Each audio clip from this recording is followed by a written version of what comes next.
So on a daily basis, because I mean, like right now, you're really promoting like Flip to Riches, which is your show on there. Like, are people like reaching out to you and saying, "Hey, this is the deal that I have. Like, do you want to buy it?" And like, how A many? lot of them are not good deals, Okay. but I don't care. Like Yeah. I want to at least have first dibs. Have you ever closed a deal on there? Yeah, we closed 2 this year from Instagram. Oh wow. Yeah. That resulted in about $250,000 in net income. Wow. And Instagram is you don't pay any ads or anything like that. No, we So should though. You should. We're working on it. I think so. I've hired a lot of consultants and stuff like that, and they're like, run ads, because you want to do it organically. Because if you start running ads before you have like organic content, you're gonna drive people into a page that doesn't have shit. But if you run ads and then people go to your page and they see what you're doing, now you got a new follower.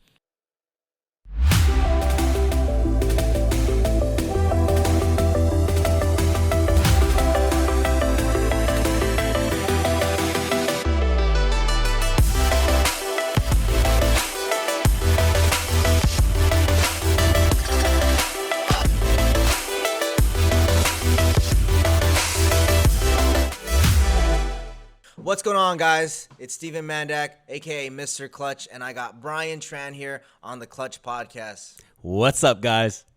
Awesome. So, Brian, thank you for coming on here. In the beginning, I kind of like to just kind of talk about your background and how you got into business and entrepreneurship. Yeah, I'm born and raised in Oakland, California, and like most people that come out of Oakland, we got that hustler mentality. And to add to it, my mom and dad they fled Vietnam because they lost everything after the war, came here and just worked. And, as a kid, you kind of don't realize that it was like you were soaking it in. But I'm so grateful that they brought me everywhere. I used to be at the nail shop with my brothers all the time after school. And I just saw them working from like 10 to 7. And if a customer came in at 7, we stayed till 9. And I think that kind of ignited the flame inside me to go out there and say, look, I ain't going to waste this opportunity that I'm in America. I'm going to go out there, I'm going to hustle, and we're going to work. Oddly enough, me, my brother David, and my brother Jared, all entrepreneurs. And I think we got Oakland and my parents to thank for that because we got to see the ghetto, we got to see the hood. And I knew that watching TV, that there was more to it than where we were at, We used to live on Seminary MacArthur, Harley Davidson, drive by, heckle loud. We didn't have a yard. My uncle got a BB gun shot at him while we were eating dinner. And you're like, dude, this is kind of bullshit, right? And, you're watching TV. I remember watching CW. We didn't have cable. And I used to watch a show called like 90210. Yeah, yep. Right? And I was like, man, this ain't right. Like, as a kid, you're saying that to yourself. You're like, this isn't right. Like, that should be the norm. What I'm looking out the window, this isn't normal.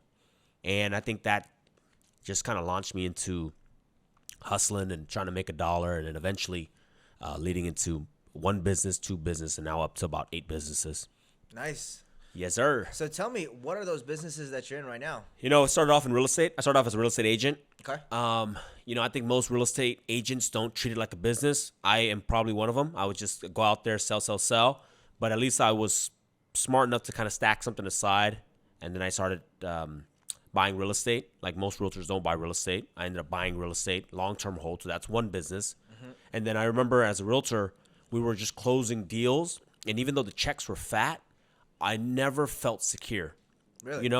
Like you make 30, 40,000, but you're only as good as your last check. You're only as good as your last escrow. There's a saying in real estate that you're always unemployed the day that escrow closes. And so that's why you're like, dude, it's a rat race. Like you got to go out there and you got to work to make money. And I was like, okay, there's got to be a better way. Mm-hmm. And I was like, okay, well, at the time, going back a little bit further, I was a realtor for 1 year. I did okay. Not a lot. Like I think I made $30,000, $40,000 my first year. I had the opportunity to open up a restaurant and run 13 Airbnbs in the Tenderloin. How did you get that opportunity? So my brother was buying a building in the Tenderloin. Okay. And then I kind of negotiated with him. This is my older brother. So I'm number 8. I'm the last of 8 sons. You're the baby. I'm the baby. Okay. So at the time I was 21. My oldest brother was probably like 50. Maybe 48, something like that. He's older. He's Brandon's dad. Okay. And then, he was buying this building, and then, I kind of convinced him, like, look, I'll run the restaurant, and then we'll do the Airbnb. This was before Airbnb got big. But long story short, the restaurant failed. Airbnb crushed it. So then I realized something clicked in my head. Real estate's the way to go. Restaurants, not so much. Okay. Fast forward, I go back to. I was like, I got to go back to being a real estate agent. I got to hustle. I got to make this money again. But I decided to sell in San Francisco, and I joined a company called Vanguard Properties. Okay. And then did okay first year, made like $35,000. Probably would have made more, but the split back then was 50-50 plus a mentorship fee. So that's kind of like the start of me saying, holy shit, like this is bullshit. You know what I mean? Like you're working hecka hard and you're not making that much. But I knew that if I stuck with it, I'll get better. We'll earn more. Take a step back real quick. You said mentorship fee. What is that? Real estate is kind of a cutthroat. So you get charged a brokerage fee, which is your split. So let's say you make $25,000 on $1 million purchase. Okay. If you're on a 50-50 split, which means you get 50% of it, so it's $12,500. Okay. Then the mentorship fee was 25%. It's basically somebody who kind of like helped you. They take 25% on that. Almost like a team lead. Kinda. Got it. This is before all the team leads and stuff was popular. Right. But anyway, so that you were making 25%, so minus another $3,500, you're making $9,000 if you sold $1 million property. Wow. And then you pay taxes on that.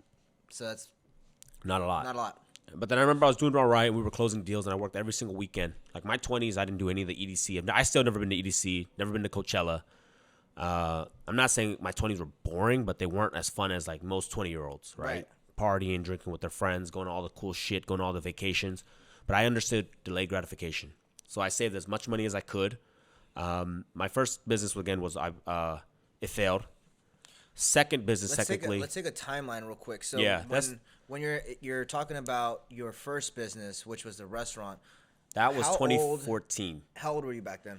Graduated college 2013. My last quarter of college, I got my real estate license because I knew I was going to be a realtor. Okay. 2014, I had my first year of real estate. Okay. 2015, we opened up the restaurant and the Airbnb.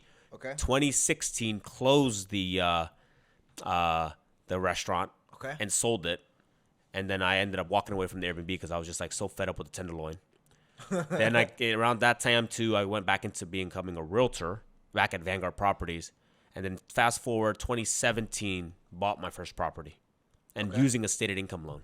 Got it. So that's like a bank stated income loan, right? Because I didn't have W-2s. I didn't have 2 years of income. So I just kind of go to the bank and you tell them like, I make this. But that's essentially, they give you a higher, what is it called? Higher percentage rate, right? Yeah. So I had a 5-year ARM and when rates, I think rates at that time was about 3.7. I was paying 5.5. Got it. So I was paying more, but like today is 8%. Right. So I was still getting a deal. So did you refinance like later on, or? I did. I ended up refinancing way later on, actually, back recently, like 2021 when rates were at 2.75.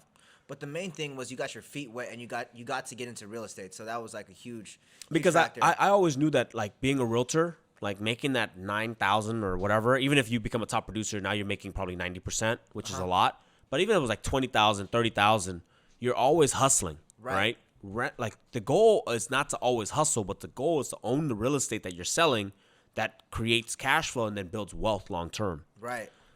So I realized that and I said, okay, I'm gonna buy my first property.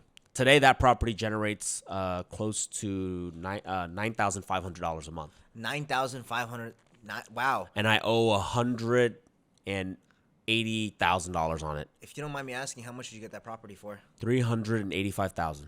And you're cash flowing. Well, I built an ADU in the back too. Ah, okay. So that ADU cost me an extra $200,000. So $385,000 plus $200,000, $585,000, and then I built another ADU for $180,000. I built like two. Mm-hmm. So what am I in that property? I'm in that property about like $700,000, and it brings in $9,600 a month. A month. But I mean, now in today's market, if you pay for something like you spend that much money, you're not even getting close to that. No, what $700,000 will get you like at best in this market nothing. Like, you gotta go to Elk Grove, and you'll probably make like $3,500 a month. That's not even close to that. Yeah, but it's a long term. Real estate's long term. So then, which leads me to my next thing, and that's like, okay, this is around 2017 too, right around the time when I was buying that property. I was like, you know what? Real estate takes too long because real estate, you need a lot of capital. Right. It's capital intensive. Mm-hmm. Like, I had to put 20% down to 385, which was 70,000, 70 something thousand, which today is not a lot, but dude, that's a lot of money. Yeah. And so I was like, okay, what's the faster way of doing it? And that's when I opened up Rise and Grind, which is the very first, the second coffee shop I've opened. Was that your second business that you opened? So real estate agent was my first business, I guess. Then that cafe that failed with the Airbnb was my second. Third was a rental business because today now our portfolio is worth about $7 million. Yep. Right. Okay. And then fourth would be Rise and Grind. Cool. Before we get into Rise and Grind, I kind of want to talk about that first business failure, the restaurant. Yeah. You know, why do you think that business failed? And was there something that you do differently today with that business? 100%. Everything that we do, every failure that we face is not the end all. It's just the beginning. It's whether or not you quit will determine your success, right? Okay. Like I never quit. I just took what I learned and what I did wrong, and then when I opened the second one, I made sure not to make the same mistakes. And I think most people would have just said, "Nah, I'm not doing it ever again." Right. You know? But I'm like, nah, I'm up for a challenge, and I know where I went wrong. I didn't hire the right people. I didn't look at the right location. I didn't have any money to back it up. Okay. Right? Because like most business, you actually need a reserve. A little bit, yeah. Unless you bootstrap it and just really, You could, but then, if you got high rents and stuff like that and payroll, it can really eat you up, And if the business like a restaurant doesn't start make money, you're kind of screwed. Mm-hmm. So sometimes now I know before I start any company, I got 6 months for every company. got Like 6 months reserve. Like 6 months reserve. Well, now it's different, right? Because I didn't do that for Rise and Grind when I first opened it. I had a lot less. But now it's different because learning from it, you need time for it to get its wheels spinning. Right. And you don't want to be desperate. You don't want to make the wrong business decision because you're just trying to make $1. Exactly. And that's like a lesson that I've learned, 10 years later. So would you say that really taught you a huge lesson for all your future businesses? Oh, 100%. Yeah. So with that failure, it's catapulted you to the next level because you're like, oh shit, I don't want to do these things again. Just like the very first property I bought, which was $385,000, gave me the confidence to eventually buy properties in the $1, $2, $3 million. Okay. Right? But it starts somewhere. If you tell like a beginner, it's very hard for somebody to go out there and you tell them, hey, go buy a $3 million property. They get scared. Even though a $300,000 property and a $3 million property, there's not much difference in terms of like what it takes to buy it, right? Right. But people need to get their feet wet. Same thing with business. I got into a restaurant business, which is relatively like everybody does it. That's what it's like a cool thing to do. And it got my feet wet. Mm-hmm. And then it kind of got me more acclimated and more comfortable opening up the second, third, fourth, fifth, sixth, seventh, eighth business, Right. Now with Rise and Grind, how did you approach that business? Because you said you were like a partner in the restaurant business. How did you approach Rise and Grind, and how was that different? Yeah, so now I look for operators. I didn't realize I was doing this before, I was doing it back then. But now that I was listening to Ryan Pineda, right, and he goes, I'm the visionary, and then I hire an operator. So you were the operator at that restaurant? The first one. Got it. Then I realized, no, that's not me. That's not me, because what am I good at? I'm good at sales and marketing, but I'm not so good at like flipping burgers and making drinks and all that stuff. So then I had a good friend named Vanessa and Vachelle. She was already a manager at another coffee shop. Oddly enough, I offered to buy that coffee shop first. They said, because originally they were like, I want to sell it. Then I think when they found out that she wanted to buy it, they were like, nah, we'll keep it. I was like, okay, no problem. So then we went out and looked for another location, and then we ended up buying it up. An existing location that was like underperforming because the owners were just like tired and running some BS. Was that location already a Rise and Grind, or how did you rebrand that though? Like I've seen your guys' coffee shops. I haven't been to it quite yet, but I've seen it. How did you guys rebrand it and strategize everything? The first shop was fucking half-assed. I bootstrapped the whole thing. Yeah. Because it was like $75,000 to buy out the business, and then another, I think $50,000 in new equipment, painting, and like doing the floors. Like if the first shop, I will admit, it's janky as hell. Is it still janky as hell? It's still kind of janky because now it's like the business does so well, you don't want to close it. Right. Like I learned that long ago. Like if the business is doing well, don't mess with it. Because if you close it and you remodel, and say it takes 2 months to remodel, those customers are gonna go somewhere else, and then they might become regular somewhere else. So I'm like, yo, don't touch it. I told my partners, like, yo, we're going to do what we can, like paint the floors, maybe paint the walls, like something where I can get a crew in at night and just knock it out. But it's making money, leave it alone. Right. It's janky because we did the work. Dude, I used to sell real estate, keep a suit in the car, and I would bring like shorts and stuff, and I would go there and I would break the tiles up, and then I would paint the walls and, redo the countertop. It's hella janky. You got to do what you got to do, though. But then, again, then now it's like, You change the mentality because, like, okay, now that you have some bread, now you do it right. Now you hire contractors, and before you open it, it looks great. But that's something you learn. Right. But Now, everybody always wants to be perfect before they start. That's I'm the opposite. Just yeah. start, then perfect. that's very true. Yeah. And when I started my business, I was like, let's just get into it. And I just came into the business not knowing what the hell to do, and then I eventually figured it out. Yeah. Sounds like you did the same thing. Dude, and now I'm not planning on opening any more brick and mortar. I think we've kind of outgrown it. Like now we try to open up software and subscription-based businesses that are a little bit more easy to scale. Right. Now I'm realizing just like how real estate took a long time to, you got to save down payments and buy. Same thing with businesses. Like brick and mortar businesses are expensive. Right. Like if you were to build a store ground up, that's $250,000 to $500,000. Super expensive. Yeah. So now we're at 4 businesses right there. Yeah. You've got another 4 businesses. What are those other 4 businesses? Then we opened up right after Rising Ground 1, opened up the VA Hub, VA Hub. which is the virtual assistant company that's been around for we're celebrating 7 years, so that's 2017. Kind of opened it simultaneously with that. 2017 was a very stressful year for me. Just like, wow, we opened up a lot of stuff, and I was broke as hell. Yeah. Because money had Everywhere. to go everywhere to fund everything. Right. I don't recommend that to everybody doing it because it's you lose focus, but whatever. It worked out. Did you have operators in every single one of those businesses? Yes.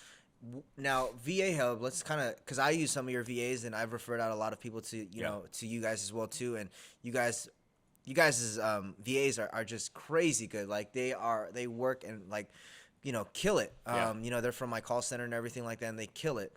Now, with the VA Hub, I know that it's more so, like, virtual. How does that differentiate, like, how is it to run that business? Actually, a lot easier. It's the highest grossing in revenue and the easiest to run. Because when we opened that business, me and my brother, we're the 3 founders. It was me, my brother, and then our COO, Mika. That better. And we were like, when we built this business, it's not going to be like the other ones. Like, we're going to hire out a role for every department. So with the VA Hub, it's like a real company. It has a COO, has a HR, head of HR, has a training department, has a sales manager, and then underneath them, it's like a bunch of people. So they don't come to us for other stuff than, like, what's the vision? Right. And that's it. And how easy to scale that business? Dude, so much easier. My God, like, there's no office I got to pay for.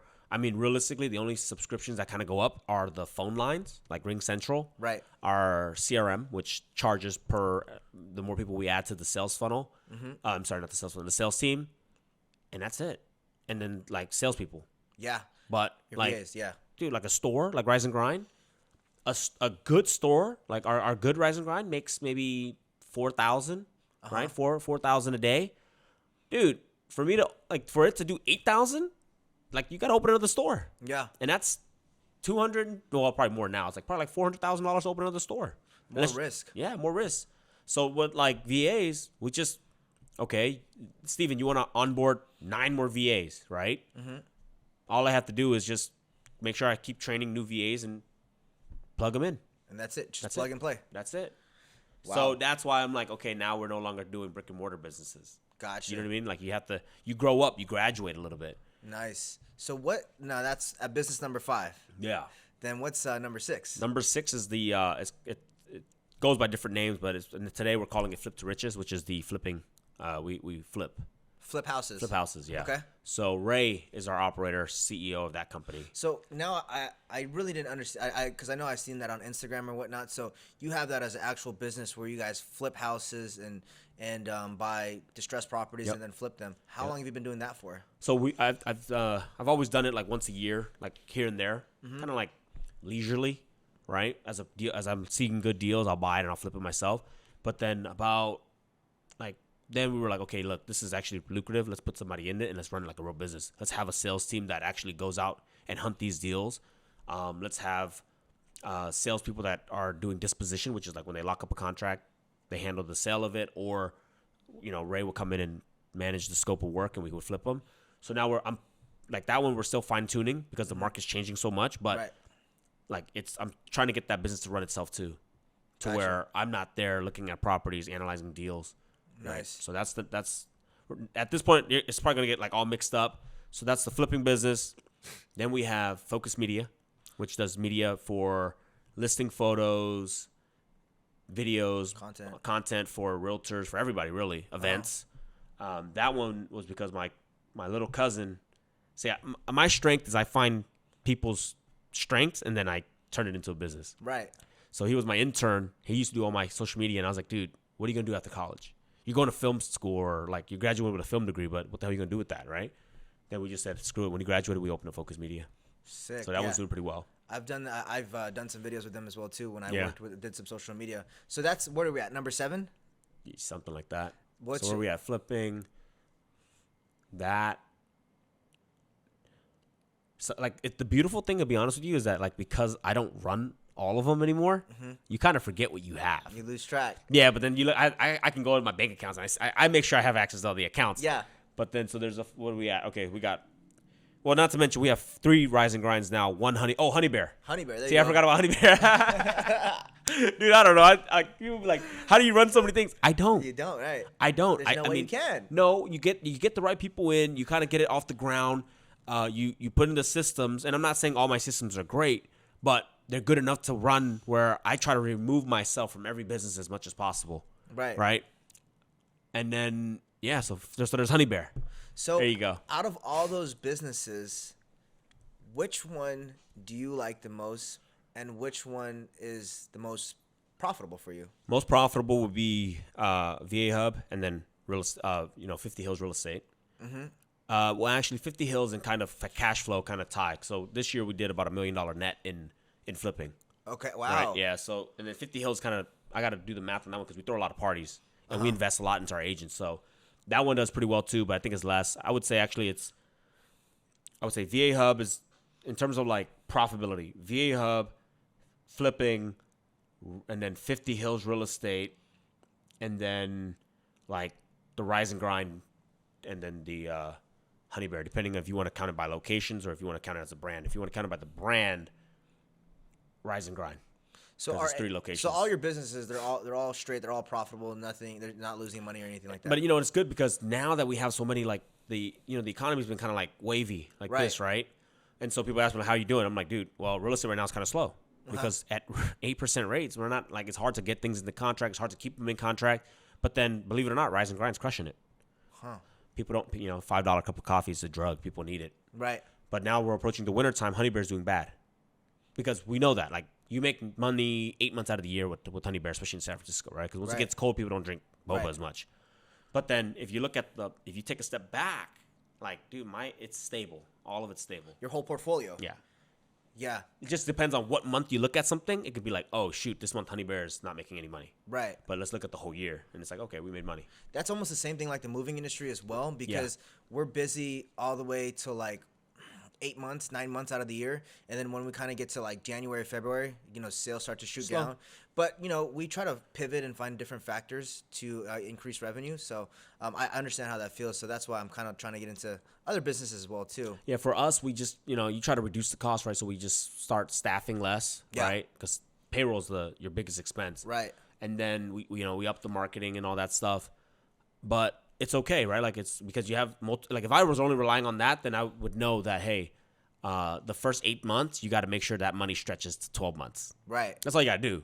But with me, it's like, no, whatever. Like, it's all right. Yeah. Who cares, right? Because then all the other businesses, like, they have their season. They all all different. They all pay kind of, if one's not paying for that, then the other one pays for that. Yeah. I try, again, we keep all the bank accounts separate. Yeah. I like to keep the books very clean. Yeah. But they all have reserves. Right. So the reserves will dip. You'll start seeing the reserves dip, but then it'll go up again when the season comes and picks up. Nice. So now you have 8 businesses. They have that saying, 7 streams of income, make you a millionaire. Did you want to get to 8 different businesses, or was it just so happened? No, I mean, looking back, I think most people, I'm gonna say that I was blessed and fortunate because I got a strong team and I got like killer partners. But I would say that you stick with one first. You have to master one skill first. Build it so that the foundation is rock solid. Then you can start another. And then now I would even say that if you're going to start another, try to start something that's already ancillary, like where it kind of they kind of go to hand in hand. So for example, Focus Media and real estate. Right. They shoot all our listing photos. So rather than pay a third party, I pay my company, and then the money kind of flows back in. You know what I Yeah, mean? yeah. So it's not like I'm recapturing money. So I would say try to do that. Like the Honey Bear and the Boba is kind of way off, but even the VA Hub, right? Right. 65% of our clients are realtors. Huh. I did not know We're that. trying to diversify, Right. And we've been trying to do that. But I'm a realtor, so it's very easy for me to sell those the service. I know how to hit a realtor's pain point, Right. right? I know how to market to the realtors, but we're trying to diversify that as well. Got it. What do you think your biggest skill that you provide to all these other businesses? Because you said you have these operators that are running the business. That's not really your skill. What you said, sales and marketing. Sales, marketing, and honestly, I bring energy. Right. I bring confidence. Yeah. Most of the people that I'm with, sometimes, man, like they don't have the confidence to start. That's true. I give them the confidence. So you basically come in there, back them up, say, let's get this thing started. And there's we teach them, we learn, and I don't help everybody because not everybody can be helped. Right. But that's why I pick the ones that I'm like, hey, if somebody just backed you, you would do really well. What do you look for in that person? Drive, grit, hunger, those things that you can't really teach. Right. And resilience. Right. Like everything else can be taught. You want to teach them how to look at a profit and loss statement. You want to teach them how to freaking run a team and stuff like that. There are books for that. What you can't teach somebody is like that drive. The hunger. Like that hunger. Yeah. Like, oh, you made 70,000, go make 100, go make 120, go make 200, go make 2 mil. Like that's what you need. Because most people, like if they say, hey, I'm happy with this whatever I have and I don't really want to work too hard, I want to take vacation, I don't partner with them. Right. I'm like, or I'll call you when we go on vacation, but that's about it. Right. So that's what you kind of look for too. Gotcha. Now let's take a step back. You're building your social media. I follow you on social media. You're pumping out content. Your content's really good. What's your goal with social media? Or like, what are you trying to plan? And what's the roadmap? What does that roadmap look like? Audience is the new currency. Yep, 100%. And so your brand, if you don't post anything, that's your brand. Right. I'd rather control the narrative and let people know who the hell I am. Right. Because then I think it's just good for business. I'm not done.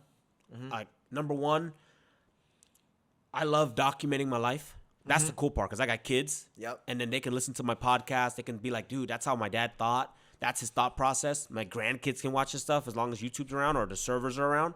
Like, I'm going to be able to last the times. Mm-hmm. Right? And I'm doing it for my legacy. And then also now it's like, if it's for business, it's like, dude, the more people who know you, the more business you can do. 100%. Like, I'll just tell you right now, my boy Arjun just comped me a $3,000 ticket to his event next week. Wow. Yeah, dude. LFG Energy, whatever. It's like, dude. He's like, dude, I dig your stuff. Here's a ticket. I was like, yeah, I'll go. You know what I mean? But if I didn't post and if I didn't do that, I would have never gotten that opportunity. Right. So people always ask me like, yo, how come your content's so random? I'm still trying to figure it out. Right. I just post sometimes. Some days I just want to post it because I think it's cool. I don't give a damn. Like, dude, I'm already rich. Like, Right. it's not like I need to do this for like money. Right. But I just want to make it cool. And then I think people kind of resonate with it. Yeah. And then they want to do business with you. And then eventually, like, dude, 10 years from now, I might have 16 businesses because somebody just came to me and be like, yo, I want to work with you. Right. But actually, we do get a lot of business too. We get a lot of deal flow.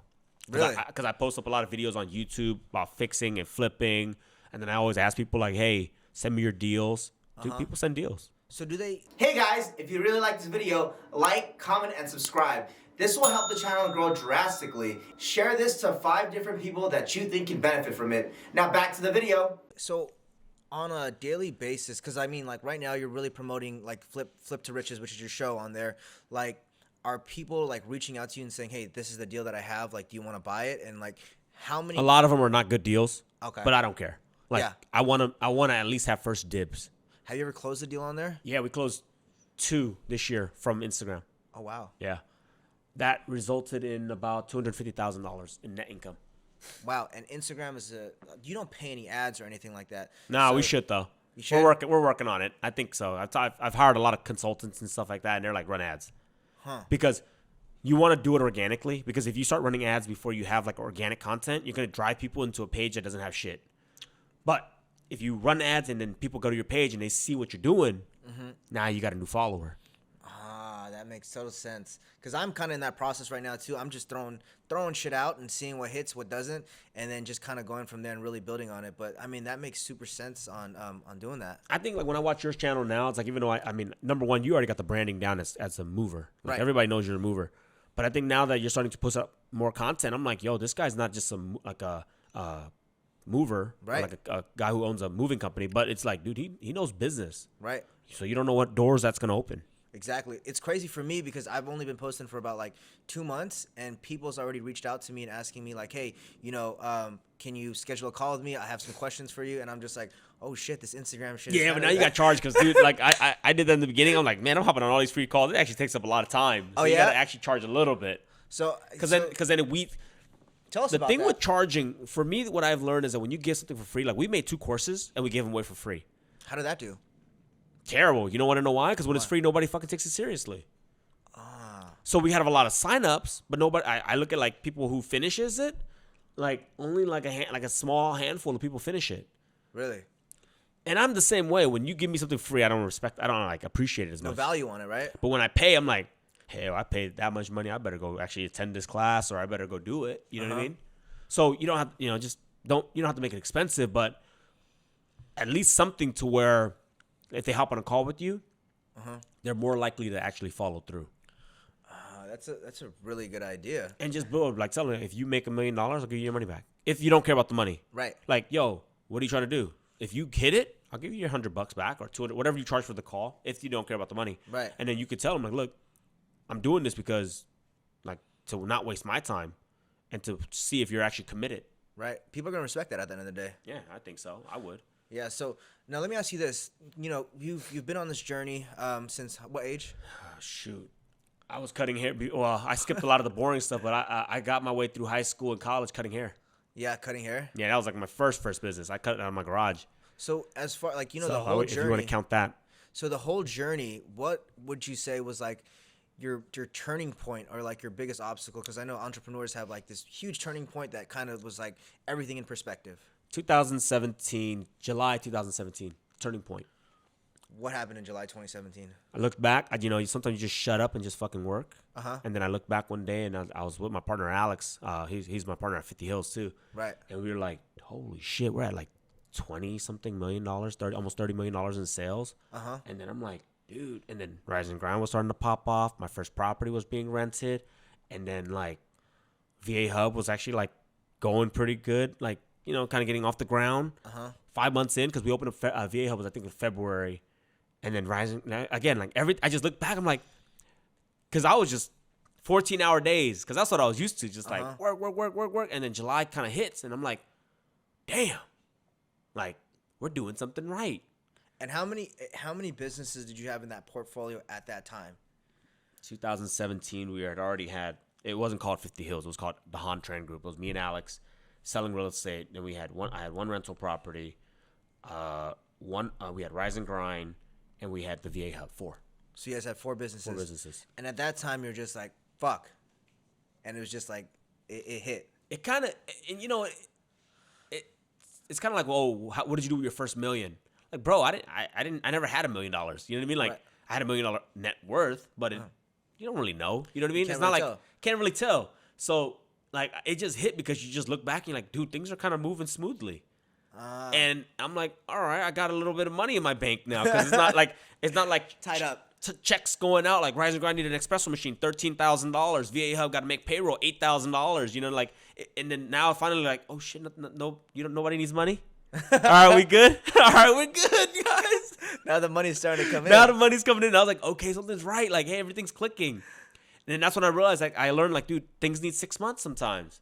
Yeah. Like you need that, at least like when you start a company, like, okay, like when I opened up Focus Media, I told Jonathan, it's like, what's your payroll?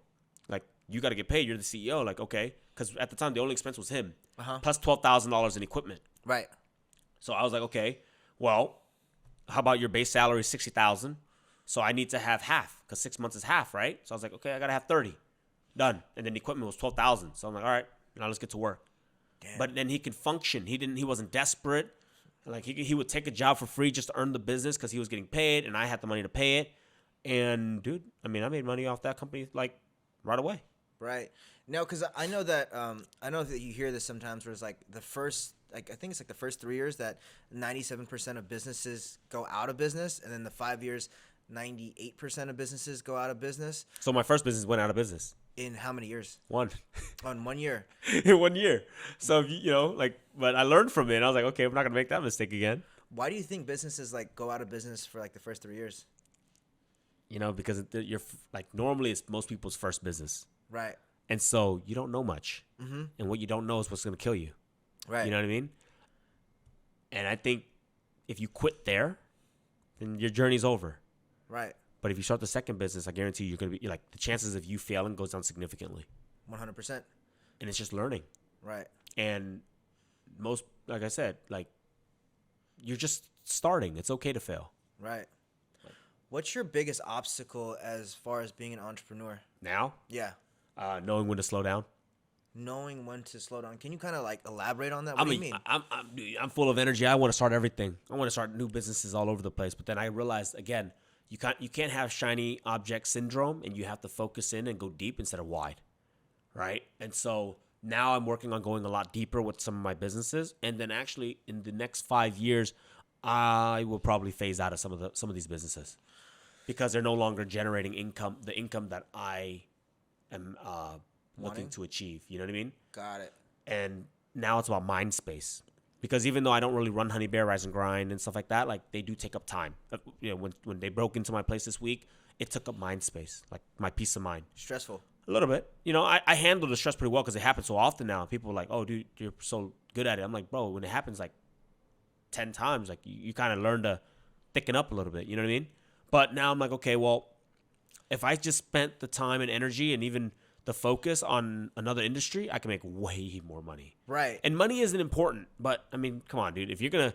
If I told you you could spend 10 hours a week and make $100,000 a year, or would you rather spend 10 hours a week and make $1 million? What would you choose? Yeah, 100%. Yeah. Right. So now my skill levels, not saying it's just being real, but like my skill level is now higher. Right. To where I want to focus my time and energy where it's going to make like a bigger return. What business are you looking to get into, or what industry are you looking to get into? I don't know what industry yet, but again, subscription based, a SaaS, which is like subscription as a service. Right. Something with technology, like those would be the top because those are easy to scale. And they have the biggest multiple when you exit. Yep. So like for those listening, like my real estate company, 50 Hills is probably like 1.5x maybe. On net or gross? I think it's the whatever the EBITDA is. So earnings before interest and taxes. Yeah. So that's not much, right? Mm-hmm. Coffee shops, you're lucky to earn 1. Right. 1x multiple. Unless you're like a Starbucks or something like. Unless you got like a franchise or something else. But like my stores are one-offs. You know what I mean? So what is it? I probably only be able to sell for like $1 million something, $1.5 million, $2 million, something like that. So I'm like, that sucks. So that's what I'm like, dude. Like, but like VA Hub, I was talking to somebody. They were like, dude, you could probably get 7x. 7x. Because it's virtual. That's crazy. Yeah, and it's turnkey. It's easy. It's easy to run. Like whoever buys it doesn't have to do anything, because I'm not doing anything, right? So whoever buys it could just do nothing and make all the money. You know what I mean? Cash flowing. So there's some private equity firms like that. Right. But so that's why I want to focus something like along those lines, and then buy more real estate to offset the taxes. So I'm now I stopped buying real estate for a portion of time because again, it's very capital intensive, and like a rise and grind makes more than my real estate. Oh wow. But now now that we're making more money, it's now I have to buy properties to do cost segregation studies to depreciate and save money on taxes. Right. So now it's a different play. And I think Ryan Pineda says it's best. Like if you're not making $250,000, like you shouldn't even worry about buying rentals. Worry about like driving money. Worry about making more money, bro. Exactly. Like you rather flip a property, make $500,000-$600,000 than buy a property that's gonna cost. Let's say you buy $1 million property, put 20% down, that's $200,000, and you're luckily to make in this market you make nothing. But like even back then you'll probably make like $400 or $500 maybe. Right. Maybe. Yeah. You know what I mean? So different. There's levels to this, and there's no right or wrong. I think end of the day, what I've learned in my entrepreneur journey is that there's no right or wrong way. It's just whether or not you have clarity and do it your way. Exactly. On your timeline.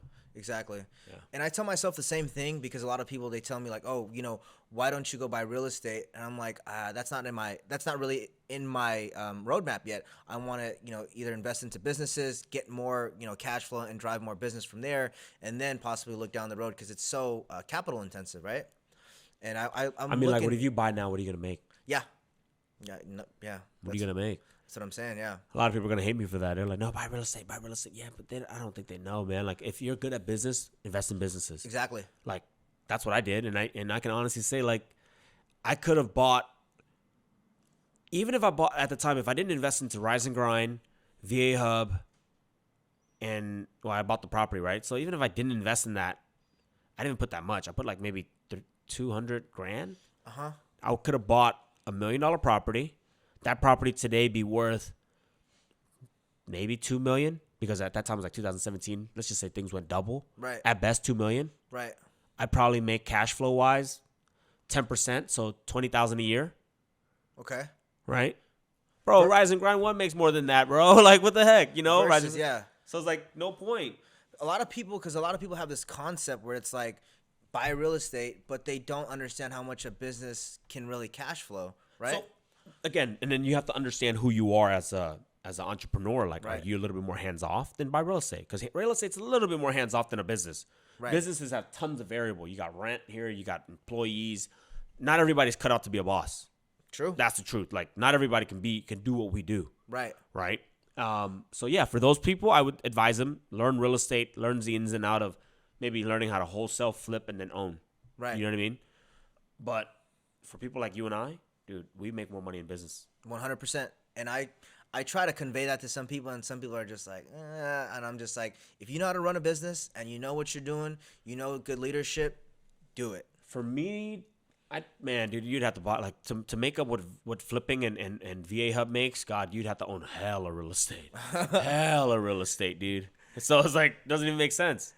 And so I even talked to this guy at the gym. This guy's loaded. I was like, where's most of your money? He goes, my business. Wow. This guy owns like a couple $1 million in cars. This guy shows up in a new car every day at the gym. I'm like, you own a lot of real estate? He goes, nah, it's not my thing.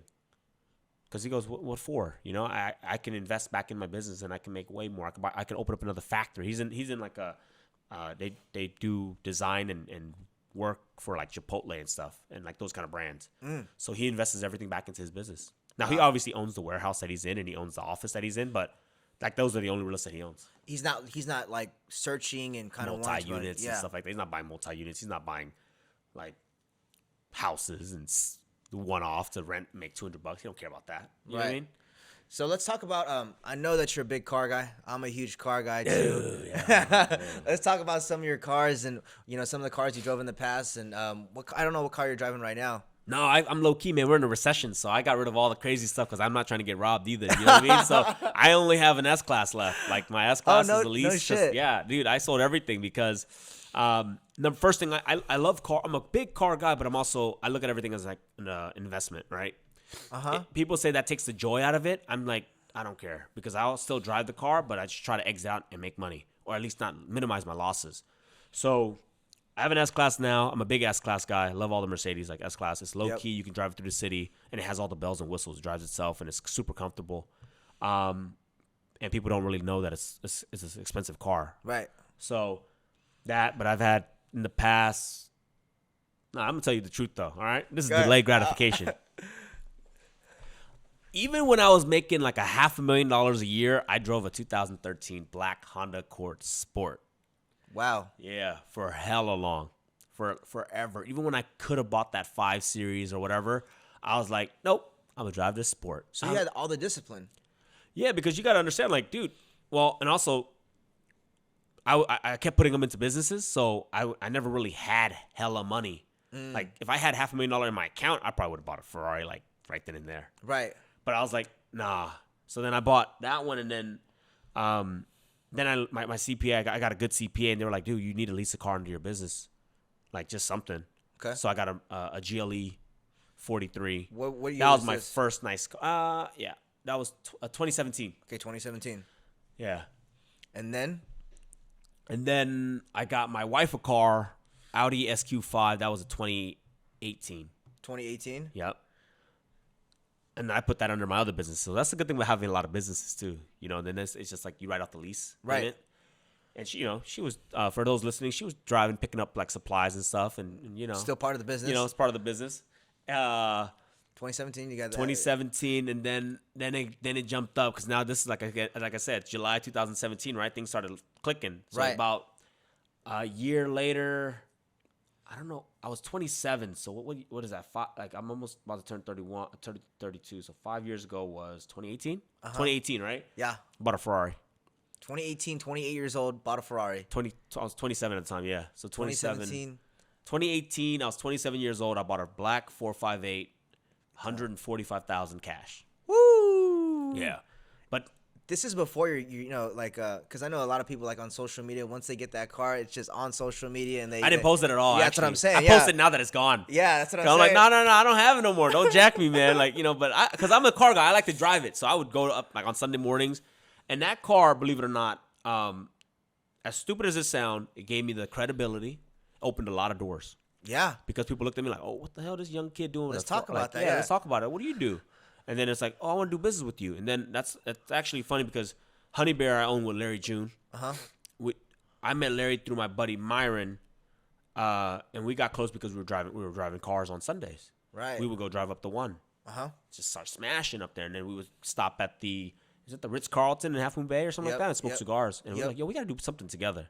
But if I didn't have that car, number one, I wouldn't have been invited to those drives, and number two, like no credibility. Like, yo, who are you? Right. Sometimes you need that stuff to stunt a little bit. I'm not saying go buy a Ferrari, go buy a Lambo. Like, buy when you can afford it. Right. Because the main thing is like, dude, the insurance on that was like $3,400 a year. Okay. So nothing crazy. It's still like affordable, but the maintenance on it, like $2,000-$3,000. I had a chip malfunction in my steering wheel that wouldn't allow it to start. That was $10,000 to fix. But if you can't afford it, what are you gonna do? But me, I'm like, whatever. I can afford it. Like, just pay it. So make sure you got it before you buy it. Right. And then I actually ended up selling that Ferrari for $165,000. So I actually made out. You made 20,000 more. Well, after the fixings and stuff, I made like 10 grand. Gotcha. But I got to drive it for 2 years. Nice. And then yeah. So let's talk about that. Like I've seen there's like a lot of people like on Instagram, on YouTube, where they say like, you have a nice watch. People will go up to you because they're going to ask what you want. Like, what are you doing? Or what do you do? Because, they see that because it's expensive. What is your thoughts on that? You can have a nice watch, but if you don't know shit, it's kind of useless too. There you go. So don't just go buying it just to think that you're going to have a good conversation, because I know people with Rolexes, but when I talk to them, I'm like, yo, what like, there's nothing up here. Well, I'm not trying to sound mean, but there's no business. Like, okay, you saved up working a regular at Rise and Grind for 2 years, and then you bought the watch. So when I talk to you, all you can talk about is making coffee, but you don't own the coffee shop. So I can't really have a high level conversation to open up opportunities and open up doors. Right. Like when the reason why I teamed up with Larry too is because, like I said, probably the Ferrari sparked the interest, sparked the commonality, and then he knew I got stores. And he knew I could open stores, and he knew I could run stores, and he knew I was running them successfully because I drive a Ferrari. Right. Then we opened up Honey Bear. You know what I mean? Like, think of it that way. Like, but if you just go and buy a car, you ain't got no like real substance up here. Like, dude, it ain't gonna do you no well. Right. And I'm not hating, but everybody got a Rolex now. Everybody got a date just. Everybody can go buy a $11,000, $12,000 date just. Not that impressive. But you rock a Daytona, you rock something that's rare, you rock like something unique, then that's a different story. Yeah. Yeah, it's different. Like, there's levels to it too. Like, if I see a guy got a $50,000, $80,000 watch, I'm like, okay, a little something different, But if you got a date just, I'm like, all right, whatever, like, I'm not judging. I don't judge like that, but I'm just saying, like, so, but to go back to what you were asking, like, do you think it helps? It depends. You know what I mean? But that's really true, though. I mean, it just puts everything into perspective. Yeah. Because if you see somebody with like like RM Richard Mille, right? And it's like, that's a $250,000 watch. You gotta be doing something different. You're not just working a regular job. Yeah. Even when you're driving a Ferrari, you know, you gotta be doing something different. Yeah. Because, I mean, I drive my S-Class. Ain't nobody stop me. Right. That's still a $135,000 car, but nobody cares. You know what I mean? It's still classy, so yeah. You need that, like, but that's like entry level, because that's not that, like, that's a $2,000 lease. But to buy a Ferrari, that's you normally got to cash out, or you're paying like $4,000, $5,000, $6,000 a month. But cars don't impress me too much anymore, because I know now, like, a lot of guys were faking it with cars. Yeah. But it if you like cars, you just buy cars, man. buy Like, cars, it right. brings me joy. Right. But also, I actually don't mind doing research on it because I like them so much, and I like tracking the prices. And then that's why sometimes I'll be like, oh shoot, like right now I know the 488s and the Huracans are dropping. Right. So December around my birthday, maybe I might pull the trigger. But like I buy deals. Right. So if I know that something's selling for $200,000, but somebody's gonna sell it for $175 because they're short on money, bro, that's a no-brainer. That's an investment deal. Take it. But that's how I look at everything now. Like I look at the value and I look at what I can get it for, and can I drive it for a year and exit out with what I bought it for, or maybe I'll lose $20,000, but $20,000 divided by 12 is what, $1,800 a month? $1,800 a month. That's okay. I can afford that. Take it, right. Drive a Lambo. So what did you drive after that Ferrari? After the Ferrari, I bought a G-Wagon. I bought an E63 Edition 1. I seen that, yep. I bought, made money on the G-Wagon, made money on the E63. Then I just drove my S-Class for the longest time.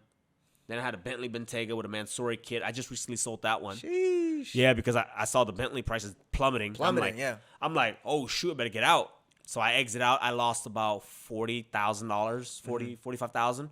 But I've had it for like almost 2 years. So you do the math on that. It's cheaper than me leasing a car. Right. So you kind of look at that. There's some wins. There's some losses. I try to minimize my losses. I didn't need to sell it, but I'm like, shit, if I hold it for another 6 months, is it worth losing $30,000 in its value? I'm like, nah, I get rid of it, I can go lease one right now. What was your favorite car out of all of them? For sport, like just pure loudness, Dogging, uncomfortable, Ferrari 458. The scream on that thing is nuts. Yeah. I want to buy another one because the price is coming down, but it's just a little too old for me now. Like I need the CarPlay, I need the backup camera. You look kind of weird reversing in a Ferrari and you can't see the back, Yeah. And then the G-Wagon in terms of like how high you sit and stuff feels good. So I might pick up another G63. Nice. But we'll see. What besides the G63, like you said, possibly another car in December for your birthday. That's probably gonna be like a exotic Ferrari, Lambo, whichever one drops the most in price. Ventador?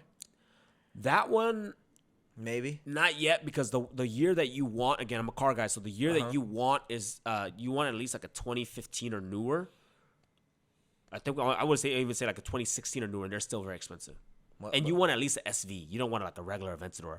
You can probably pick up a 2012 for like $350 right now. You don't want that. Yeah. You want at least an SV. That's like about still $500,000. That's a little bit more than I want to spend for my birthday. You know what I mean? Big boy right there. I want like a 200,000. You know what I mean? Like, that's all right. That's light. You don't want to be irresponsible. You know what I mean? I still got 2 kids I got to put through school and all that stuff. Dude. So what else do you like? I know that you, cars, watches. I like watches too. I just sold off a bunch of watches too. Oh, no shit. Dude, I'm so like, I want to talk a little bit about this economic climate we're in. Mm-hmm. I do think that more opportunities are going to come up. Okay. And so that could mean businesses. I'm starting to see a lot of people want to sell businesses because the baby boomers are getting old. They're getting tired. They want to exit. Mm-hmm. I'm starting to see more deals in real estate because at 8%, some people... I'm not saying a lot of people don't have to sell, but there are people who need to sell. Yeah. So I started looking at my watches and I started looking at my car collection and all the other crap. And I'm sitting on like a few $100,000 in bullshit. Right. End of the day, I love the watches. I still love them. So I kept some, but I'm like, I don't need that. I don't need that. I might get robbed wearing that. I might get robbed driving that. So I started selling off a lot of stuff and just kind of getting ready. Mm. Yeah. So which watches do you still have right now? I'm down to my green Hulk, and then because I can wear this every day, and then I got a Pepsi or a GMT Pepsi. Oh, you got rid of the Prezi? Got rid of the Prezi, bro. Well, I didn't want to get rid of the Prezi. I'll tell you what happened. I was actually sitting there. I was actually reviewing offers for one of our most recent flip. We're gonna make a pretty penny on that. And then when I see money coming in, I'm like, like most people think about what they're gonna buy. I'm like, nah, I want more. And then I get a call. He goes, "Yo, Brian, you want to sell that date?" I'm like. I said, "What price?" He goes, "What do you want?" I said, "Anything above 50, it's yours." But I know the market's only about 47.5. Because like I said, I track watch prices too. I'm like, and he goes, "I can get it sold for 50." I'm like, "You joking me, man? Who's stupid enough to pay 50,000 when they can get it for 47.5?" But that person wanted it like now. So he came to my house. My buddy came to my house, grabbed the watch, sold it, paid me 50,000. I'm like. So if I want it, I can go buy it back for 47,000, 48,000, and make $2,000. Yeah. But now I'm like, now that it's gone, I'm like, honestly, I'm kind of good, man. Like, I got a lot of trips coming up, and I don't like all that shit in my house. Right. You know, even though insurance will cover it, I just don't want to deal with it. Yeah, it's just So if y'all listening, I don't have much, guys. I really don't have much no more, man. I don't have. I'm like, hey, when times are tough and people ain't got money, they start robbing, they start stealing. So I'm just trying to be cool, man. I'm trying to like chill. And even if I buy the Ferrari, I'm not even gonna lie to you, I will finance it because the first time around I wanted to pay cash because I wanted to prove to myself that I could afford it. And I told myself I ain't gonna buy it unless I could pay cash. And at the time, I didn't want to waste money on a car note. Now it's kind of like, you know, if I finance a Ferrari, and I'll put like a maybe $200,000 Ferrari, I'll probably put like 50, 60,000 down. I'll finance 140. I don't actually know what the exact amount is, probably like 4 or 5,000 a month. I'll pay that. You Gotcha. know, but at least I have 160,000. I can go buy another property. You know. Yeah. You got to keep cash flowing. That's crazy. A lot of people don't think like that. Like, you know, when they have their watches and things like that, they're not thinking like that. They're just thinking like, you know, I want to keep this or whatnot. You have a whole different mindset on there. Everything's for sale. Yo, I got a joke with my friend. Everything's for sale. Like, everything for the right price. Now, certain things I'll price it high. Like that watch, the Day-Day, because I didn't, like I said, 50. I threw out a number where it was like high enough to where like, nah, he ain't going to buy it, you know? And then he bought it. I was like, well, okay, well, here you go. I said, you know, I don't care. So that's my thing. I mean, it's end of the day, it's like, you know, the material things are cool, but I think now I spend a lot more time with my family. We take fat-ass trips. I like that stuff way more. Yeah. And when I go on trips, I'm not rocking no Day-Day. No, Right. my $50,000 watch. I'm like, dude. Chilling. I like to be low-key when I'm out in the country because you don't know where the hell you're going. Right. You know, I can't make phone calls and stuff and get somebody to come help me, you know? You're out there. You're out there with the gotta wife and take kids, it, yeah. you know? And I don't want that attention with my kids. When I'm with my kids, I try to like I said, you might be able to protect yourself, but when you got two helpless kids, you can't protect them. Right. You know? Now let's talk about you kind of brought it back to like the climate that we're in, you know, and the opportunities that's possibly going to arise. Because I know, at least in my industry, there's a bunch of opportunities arising. Moving companies are going out of business. They don't know how to pivot. Baby boomers are trying to retire, you know, and their family doesn't want to take over because the businesses that people want to get into are these sexy businesses like drop shipping and e-commerce and everything like that. I really don't think those guys are making that much money, but hey, whatever. What do I know? You know what I mean? My thing is that more money is made during a recession than an appreciating market. Right. But you have to ask who's making the money, and it's the people that are, you know, cash heavy or smart enough to do creative financing and creative deals. Like you can buy properties or businesses with no money. Yep. But when you have money and you can get creative, bro, the world is yours. 100%. So I'm just getting ready. What deals are you looking for? You know, like I said, technology businesses. I would even go after, I don't know yet exactly. I kind of look every day. I go on flippa.com. I go on Biz Buy Sell. Yep. I keep the word out so people are funneling stuff. Yep. I'm looking at real estate every day. Yep. I'm looking at everything because now that I have all these businesses, again, I'm not looking to open up brand new ones unless it's like a slam dunk, but I'm trying to go deep, and we're already in real estate, so I want to buy more real estate. I'm looking for businesses that I can incorporate into the VA hub, or like if I buy a coffee distribution company, I'll incorporate into Rise and Grind, stuff like that. Kind of random. Gotcha. Cool. So yeah, kind of coming into the end of the podcast now. You know, I kind of just like to ask some personal questions. What do you like to do on your free time? Bro, I don't have a lot of free time. So right now, I wake up at 4:50. My alarm goes off at 4:50, and I'm working out because I'm trying to cut. Yeah, I see. Just to show the world, like, because I was listening to a podcast and they're like, dude, you can cheat success, you can lie and front, but you can't cheat this, man. Like 100%. this when you look good and you're a walking billboard, bro, people know you're disciplined. That's 100. Yeah. They know you're disciplined. And so I'm like, all right, let's work on that. Then I got my 2 kids, and then I just want to, you know, Saturday, Sundays, we just do random stuff with them. I spend a lot of time with my kids. And then once I was, up until my son started kindergarten, I was doing 1 trip a month where I go and I learn and I personally develop. But then he started school and he had problems with school, meaning like he didn't want to go. So it's difficult for my wife to handle 2 kids. So I didn't go anywhere for October. So, but now he's cool again. So now I'm starting going again to that. I just like to travel. I like to learn. I like to meet people. I like to hop on these podcasts. I like to create content. I like it's all kind of like work related, but I like work, man, and I own up to it. There you go. What's one thing an entrepreneur starting that you would tell them? Some words of advice or wisdom. I mean, get very good at sales, Because if I can say one thing that translated from all the businesses I own, they all needed sales and then marketing. But people like to separate them, but I think they're kind of like hand in hand. Gotcha. You know what I mean? Get very good at that, and you can like really sky's the limit. There's hella other tips, but let's just start with that. Cool. And there you guys have it, Mr. Brian Tran. Right on, brother.